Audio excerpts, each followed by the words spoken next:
지금으로부터 약 3,500년 전 중국 최초의 청동기 국가 상나라가 있었습니다. 오랫동안 문헌에만 나타나던 전설상의 국가였지만 1930년대 이후 고고학 발굴을 통해 상나라는 그 실존이 입증되었고 학자들은 기쁨과 함께 불편하고 소름 끼치는 진실도 마주하게 되었습니다. 오늘 다룰 이야기는 상나라의 인신공양입니다. 고대 상나라 사람들에게 이 세상은 두려운 곳이었습니다. 강은 범람해서 사람을 죽이고 귀신들은 질병을 퍼뜨렸으며 하늘은 때때로 비를 내려주지 않았습니다. 그러나 자연에 대한 공포보다 더욱 이들을 사로잡는 공포가 있었으니 바로 조상신에 대한 공포였습니다. 불가사의한 어둠으로 뒤덮인 세계에서 조상님들은 그들에게 사냥하는 법, 무시무시한 침입자들에 맞서 싸우는 법, 그리고 선대의 조상님들에게 제사를 지내는 법을 가르쳐준 선생님들이었습니다. 가까운 조상님들부터 먼 조상님, 그리고 제에 이르기까지 이 선생님들은 체계적으로 서열화되었고 하늘과 강의 옛 신들도 이 신성한 족보에 포함되었습니다. 그런데 점차 한낱 인간은 그들의 뜻을 짐작하기가 어려워지기 시작했습니다. 조상들께서 자연신들과 한 족보에 뒤섞이며 서서히 인격이 흩어져 버리는 과정을 거치자 이들은 마음만 먹으면 인간 세상에 재앙을 내릴 수 있는 무서운 신들로 거듭나게 되었습니다. 축복을 내려주다가도 갑자기 돌변해서 재앙 또한 내리기 일쑤였기에 온 세상을 굽어 살피는 이런 조상신님들이 만약 후손들에게 분노라도 한다면 결과는 참혹할 것이 분명했습니다. 그랬기에 상나라 사람들은 조상께서 즐거워하실 희생물을 고르는 데 정성을 다했고 신의 의사를 유추하기 위해 거북이 등딱지와 배딱지에 점을 쳤습니다. 점을 치는 일은 제사를 지내기 전 평범한 방식으로는 소통하기를 거부하는 힙스터 신들에게 마지막으로 물어보고 또 상나라 사람들 자기들끼리 확신하는 일이었습니다. 여기서 잠깐 왜 하필 거북이였는지를 알아봅시다. 거북이의 둥근 등딱지는 둥근 하늘, 그리고 평평한 배딱지는 대지의 형상과 흡사했습니다. 고대 중국인들은 대지를 아형, 즉 사방과 중심으로 나뉘어지는 것으로 인식했고 귀갑의 형상 또한 다리 구멍에 의해 아형으로 나타났던 바 이는 상나라 사람들로 하여금 이보다 더 점치기 적절한 물건은 또 없으리라 생각했습니다. 또한 거북은 물에 사는 동물이었고 점은 그것을 불에 태워 균열을 해석함으로써 완성되었습니다. 불과 물의 결합, 이는 곧 음과 양의 결합으로 여겨지기도 했습니다. 1930년대 이후 본격적으로 갑골문이 연구되었고 고고학 연구를 통해 고대의 도성이 모습을 드러내기 시작했습니다. 이를 통해 현대의 우리들은 신들이 먹던 음식 중에서 가장 끔찍하고도 흔한 메뉴들을 알아볼 수 있게 되었습니다.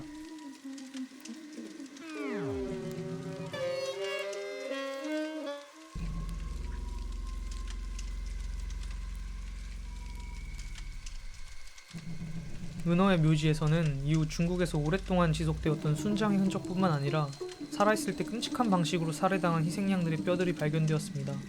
손이 뒤로 묶인 시체, 무릎 아래가 절단된 시체, 발이 잘린 시체에 삶은 흔적이 있는 두개골, 목 잘린 인골들이 끝도 없이 나란히 이어진 풍경도 볼 수 있었습니다.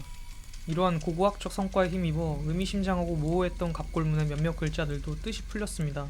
벌은 전투에서 승리한 전사들이 춤을 추는 것이 아니라 제사 과정 중 사람의 목을 창으로 자르는 형상이었고 묘는 사람에게 쓰일 경우 짐승처럼 도축하는 형벌을 의미했습니다.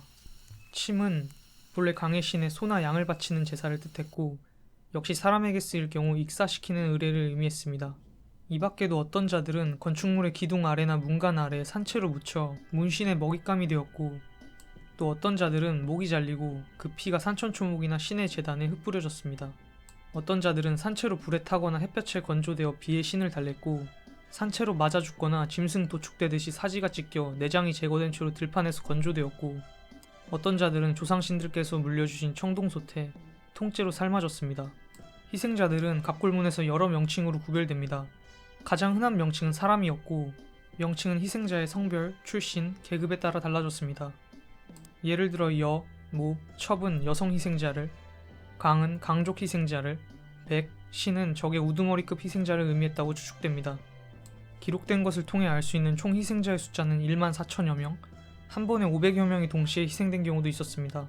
이는 상나라의 20대 국왕 방경이 은어로 천도하고 난 뒤부터 상나라가 망하기까지 약 270여 년간의 기록만을 토대로 학자들이 계산한 수치입니다. 따라서 상나라의 역사가 600여 년에 이르는 것을 생각해본다면 희생자의 수는 훨씬 늘어날 수 있습니다. 그런데 상나라 사람들의 조상신에 바쳐진 이 사람들은 대체 누구였을까요? 그리고 어떤 과정을 통해 상나라는 수백 단위의 인간들을 제물로 바칠 수 있었던 걸까요? 상나라 사람들에게 희생된 사람들은 대부분 전쟁포로 혹은 노예였습니다. 상나라는 늘 전쟁을 일삼던 호전적인 국가였습니다. 전성기 시절엔 수천 단위로 병력을 굴리며 한 번의 전투에서 적게는 수십에서 많게는 2,600여 명에 이르는 포로를 잡기도 했습니다. 이렇듯 희생자들은 외부인들이었습니다. 대부분은 강족, 상나라 사람들 기준으로 서북 쪽에 살던 이민족들이었습니다. 갑골문 연구에 따르면 총 희생자 1만 4천여 명 중 강족은 7,000명이 넘어 과반을 차지합니다. 강족은 양을 숭배했고 유목 생활을 하는 사람들이었습니다.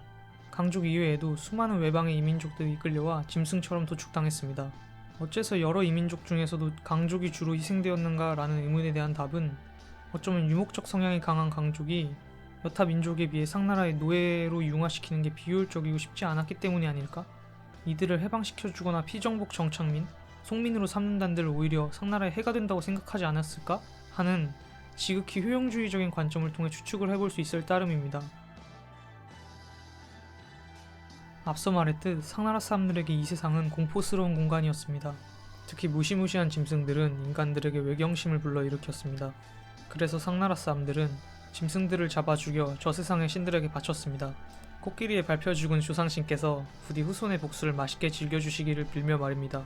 그러나 시대가 흐르고 상나라 사람들이 늘어나 원시적인 국가가 형성되고 숲의 지배자들이 영향력을 서서히 잃어가자 공포의 대상은 짐승에서 사람으로 바뀌었습니다. 상나라 사람들은 자연스럽게 조상의 제사상에 새로운 메뉴를 추가했습니다. 아쉽게도 비슷한 케이스인 아즈텍에서 독특한 신화적 세계관이 인신공양을 정당화했음을 여러가지 남아있는 자료들을 통해서 비교적 자세하게 알 수 있는 것과 달리 상나라 사람들의 세계관에 대해선 자세히 알기가 쉽지 않습니다. 이번 영상에서는 상나라의 인신공양에 대해서 알아봤습니다. 옛날 사람들이 도대체 어떤 생각을 가지고 이런 인신공양을 했는지, 그 이유에 대해서는 나중에 따로 아즈텍의 사례와 함께 희생양제의 기능을 중심으로 알아보도록 하겠습니다.